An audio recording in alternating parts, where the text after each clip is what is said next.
I'd like to thank you all for all the overwhelmingly positive feedback left on my previous video, whether it was on Facebook, YouTube, or Twitter. I really appreciate it, especially for a situation I would expect to be judged harshly for.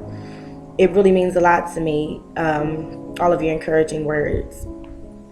So with that being said, I would like to move forward on learning how to make the best out of every situation, whether it's positive or negative. That's one thing that I had to focus on a lot while I was in the county.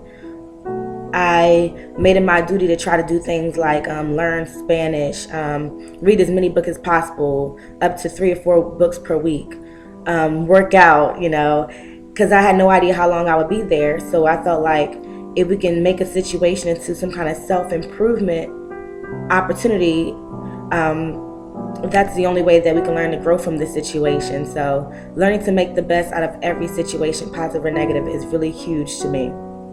In this current situation in the hostel, it's really rewarding considering just 2 weeks ago I was in a situation where I was surrounded by nothing but black females and a small percentage of Latinos, and now I'm in a situation where I'm the only African American female, or even any kind of African diasporic female of any sort, surrounded by people from different countries: New Zealand, England, Australia, Brazil, South Africa, and it's really rewarding situation.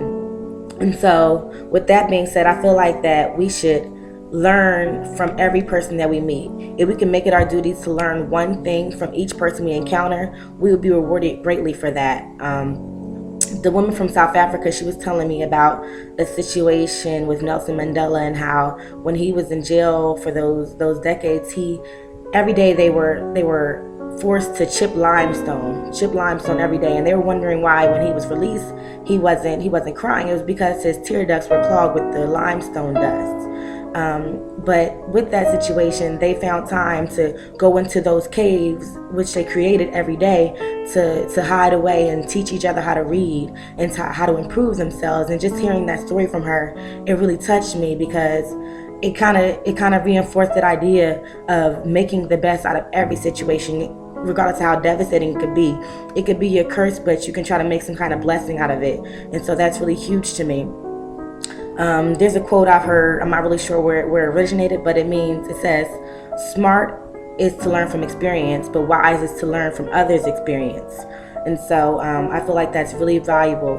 I feel like also when I was in jail, I'm here for a reason. Obviously, I was there, as a punishment for my actions, but also you go to court and you weren't released. You would come back, have the same attitude. Why am I here? There's a lesson to be learned out of this situation. And so the week that I was actually released, I had no clue I was going to get out. I figured I'd be there for at least a year. We were fasting and we were reading a lot of Matthew 5 and 6, and I was just trying to figure out what is my lesson. The sooner I identify my lesson, the sooner I can learn that lesson.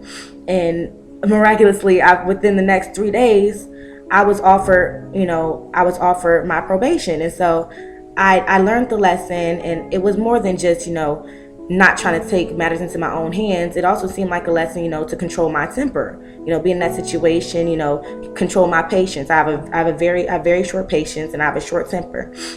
And I learned through that situation how to control those things and try to work on some of the character issues that I have, because we all have flaws, in addition to my punishment. In this situation, I would love to go back to Philly. I would love to see my family and friends in Ohio as well, but what is it that I need to learn here in this hostel? What am I to learn in Chicago? And that's the quest that I'm on now, to identify my lessons to be learned here and to learn it as soon as possible. So that's my rant for today. I hope you appreciated it. God bless.